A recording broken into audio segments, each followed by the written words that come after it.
Hey everyone, and welcome back to another video. Today we're going to be taking a look at the Cathedral of Eternal Night, which is the new dungeon that we'll be releasing with patch 7.2. With the initial assault on the Tomb of Sargeras going poorly, players are tasked with travelling to the top of the tomb and using the Aegis of Agrimar. The entire tomb was once a Night Elf temple, which is really well reflected in its interior, which is beautiful and continues to be, with Legion, just some of Blizzard's best artistic work. And it's great that once again, it's not just green and black. The fell stuff is only effective when it's contrasted by some level of beauty, and that is actually done very well here, and also within the actual raid itself. Our forces have engaged the Legion on the ground floor. We must place the Aegis in the tower before our losses grow insurmountable. Our guests of honor have finally arrived. I look forward to ripping those horns from your skull, betrayer! So we begin overlooking the entrance to the Tomb of Sargeras raid, where the enemy have rallied, pushed back all the Legion Fall forces away from one of the interior doors, and the Legion have actually taken control of the Tears of Elune, Hammer of Khaz'goroth, and the Tidestone of Golganeth. So we have to head in with Illidan and Maiev to save the day in the Cathedral of Eternal Night. This instance was on heroic difficulty, and players were scaled to item level 830. Bear in mind, heroics are scaled up in difficulty as of this patch, and will now drop 845 gear as the base item level. Overall, it was decently tricky, with a few wipes occurring on both runs, which I'm quite pleased to say. So we clear our way through the balcony, and then we ascend to the next level of the cathedral. This area is a partially corrupted garden, and it's definitely one of the nicest looking areas of the dungeon. The trash isn't too bad, but there are some mobs, these fellcasters, who should be nuked down as they do a massive group AoE bit of damage, though I suspect that might be nerfed by the time it hits live. We then encounter our first boss. Mechanically, he is simple enough. It's just a matter of killing the ads before they become problematic and avoiding his smash ability. The full dungeon journal will be in the description of this video for all the boss fights, but yeah, the first boss, he's pretty simple, and that's fair enough. It is just the first boss. With that done, we then head up even more stairs to an elven library with a really nice bit of stained glass artwork stuff. We then soon run into the next boss. He's a pleasant fellow. He's got some excellent mechanics, simple mechanics, very readable, only 3 of them, but they're punishing if you fail. He does a charge at ranged players. You need to hide behind a bookcase so that he then smashes into the bookcase instead of you. He then blade storms around the room, which will tear people apart if they get hit. And finally, he does a whirlwind-like ability that does damage based on how far away you are from him. This is really a bit of an awareness check, but every time that I killed this boss, I was the only DPS left alive. With that done, we then hook up with Illidan and Maiev. Now, those two totally want to smash. I mean, holy crap, there is some pent-up tension with that dialogue. Did you really think you could elude me, Illidan? Run again, and I'll shackle you like the beast you are. Posture if you must, Maiev. But for now, do what you do best and follow me. We've lost. The Legion broke our lines. They pushed us out of the tomb. You're all that stands between them and the Aegis. They are coming! Let them come. Maiev and I will hold them on the stairs below. Forgive me if my glaive finds your heart, Illidan.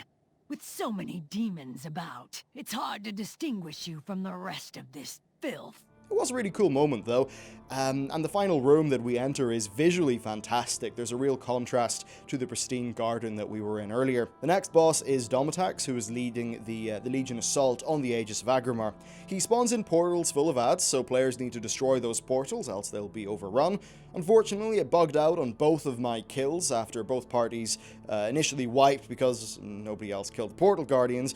But anyway, he does a few large smash abilities, which, their raid alert goes out, it will damage everyone very heavily indeed, likely one-shot some people. So what you need to do there is run into the Aegis.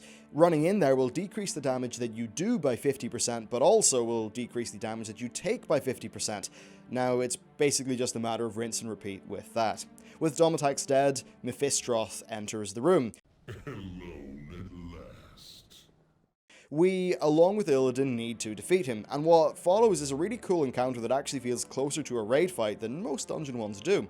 He's got a few regular mechanics, pools of bad on the floor, pulsing AoE that does damage around your character, but his, that's his first phase. It's fine, it's pretty cool. His second phase, though, is the really, really nice bit of content.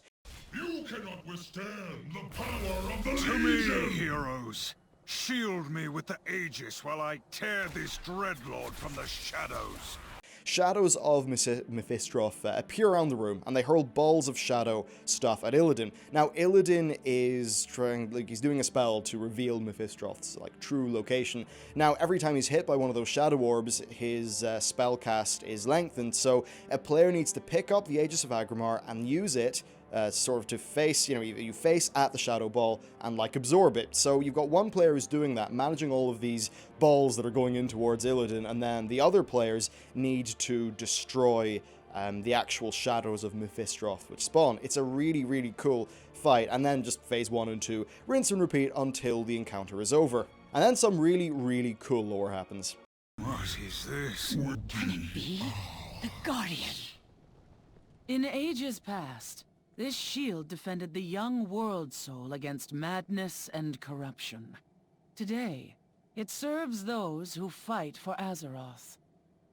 I am Aegwin, Guardian of Tirisfal.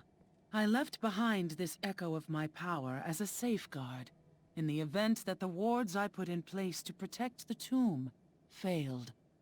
Indeed, I sense that the Master of the Burning Legion now schemes to claim his prize. Of course, as some of you will know, Aegwin sealed the Tomb of Sagaris years ago after fighting the Avatar of Sagaris, which is going to be the final boss in the upcoming raid.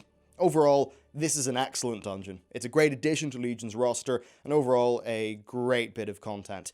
With the Mythic Plus system, Blizzard will get so much more mileage out of each dungeon that they add. Now, on top of this, we also have Upper and Lower Karazhan being added to the dungeon pool. Overall, this means that there's just a lot more variety within the Mythic Dungeon system, and that kind of compounds with the great changes that they made to AP within Mythic Dungeons. So overall, I think this is a fantastic new bit of content, and I heavily encourage Blizzard to keep on adding content in this manner. Certainly, I think it would have been interesting to see what would have happened if there was a Keystone version of Upper and Lower Karazhan when 7.1 came out, and maybe if that's something that would have led to more gameplay variety within the Mythic Dungeon system, especially if they had been a bit more proactive with those artifact power changes, which, even though it's a small change on paper, it is actually one of the things that I'm the most happy about with the patch so far. Overall, things are shaping up quite well, so it's definitely good news to be reporting, but with all that said, guys, thank you very much for watching the video, and I'll see you next time.